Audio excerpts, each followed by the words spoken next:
I remember the night he humiliated me as if it had been yesterday.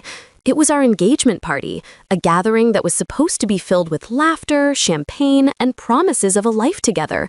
Instead, it ended with me frozen in front of our closest friends while he mocked me for my supposed incompetence, for my lack of ambition, for not being able to survive in the world without him. The words cut deeper than I had imagined they could, not because they were untrue, but because they were delivered with such malicious pride, a performance that had everyone laughing at my expense. I could feel the warmth in my cheeks, but not from embarrassment, from a growing fire inside me that refused to be snuffed out. That night, as I walked out of the grand hall, I didn't shed tears. I didn't scream. I left quietly, letting the world think I had crumbled under the weight of his words. But inside, I was making a promise, not to him, not to anyone else, but to myself. I would rise, not just to prove him wrong, but to become someone so unshakable that his memory would tremble whenever he thought of me. The following months were a blur of reinvention. I changed apartments, changed routines, and most importantly, changed my mindset. I enrolled in night classes in finance and corporate strategy, subjects he had once sneered at me for not understanding. I networked with people in industries I had only whispered about while under his shadow.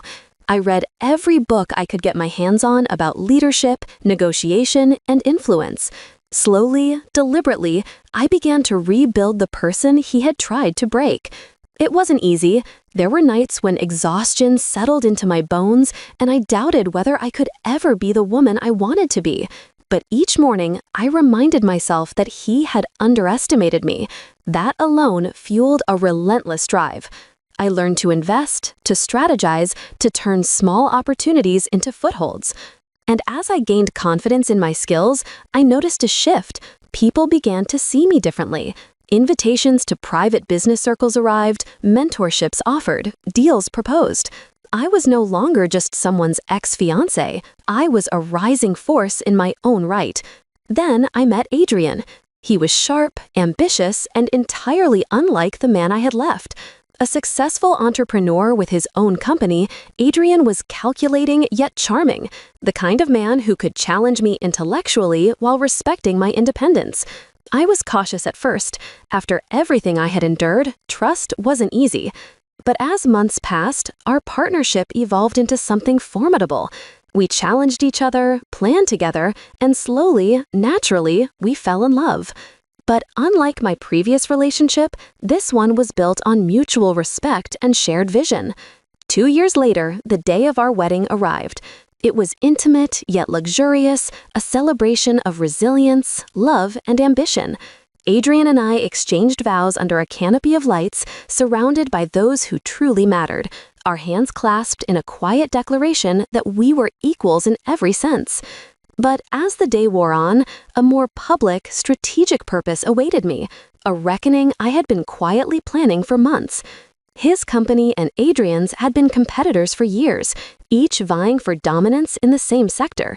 My former fiancé, Ethan, had climbed the corporate ladder with arrogance and cunning, never imagining that the woman he had scorned would one day walk back into his world as a force to be reckoned with. The merger between their companies had been in discussion for months, and I had positioned myself strategically within Adrian's operations, learning the ins and outs of every deal, every financial report, every loophole that could be leveraged. The day of the merger, I arrived at the conference room beside Adrian, dressed sharply, exuding confidence. Ethan was there, of course, impeccably suited, expecting perhaps to see a timid ex-girlfriend lingering in the periphery. What he didn't anticipate was the woman standing beside the man who now held a controlling stake in both companies. As the boardroom doors opened, I felt every eye turn, some in surprise, others in curiosity. Ethan's gaze locked on me, and for a moment, the smug arrogance that had once defined him faltered. He scanned the documents on the table, noting the percentages, the shares, and the official filings that clearly established Adrian, and by extension myself, as the majority stakeholders. His mouth opened, closed, and then opened again, a flustered reaction I had waited for patiently. I leaned slightly toward Adrian, whispering, "Ready to sign?" He nodded, a sly grin tugging at the corner of his lips. As the papers were presented, I could see Ethan's hands tremble slightly. The man who had once told me I couldn't survive without him now watched helplessly as the power he had once believed he held was legally and irrevocably transferred to the woman he had underestimated. The signing began. Each pen stroke, each initial, each official seal was a small victory, a culmination of every late night, every strategic decision, every calculated move I had made while he thought I was gone. When the last document was signed, Adrian handed me the file with a quiet nod. I looked up at Ethan, whose face had gone pale, the weight of realization settling into his features. The boardroom was silent, except for the soft shuffle of papers and the clicking of pens. You hold the majority?" Ethan finally managed to stammer, his voice unsteady, betraying the shock he tried to mask. I smiled. Not cruelly, but with the serene satisfaction of someone who had rebuilt her life from the ground up. "Yes," I said softly, "and I think you'll find that it's a very comfortable position."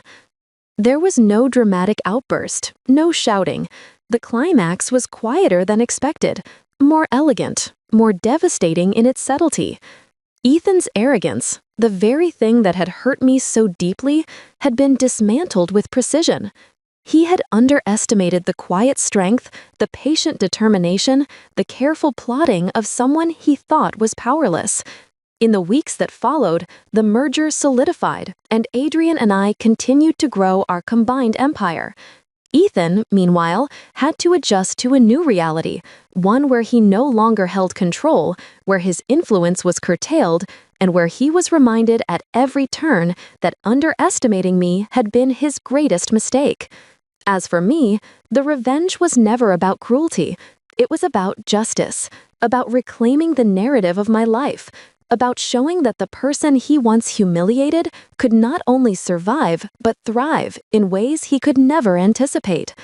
Standing beside Adrian, in the glow of shared success and hard-earned respect, I realized that the greatest victory wasn't in the humiliation of my former fiancé.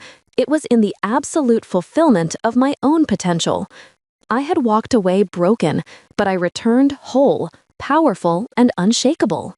The marriage, the business triumph, the merger, all were chapters in a story I had written with patience, strategy, and unwavering self-belief.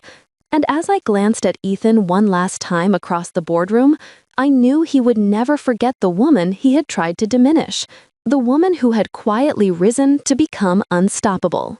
From that day on, every step I took was a reminder that true power lies not in brute force or arrogance, but in resilience, foresight, and the relentless pursuit of one's own worth. And in that pursuit, I had found not just revenge, but complete vindication.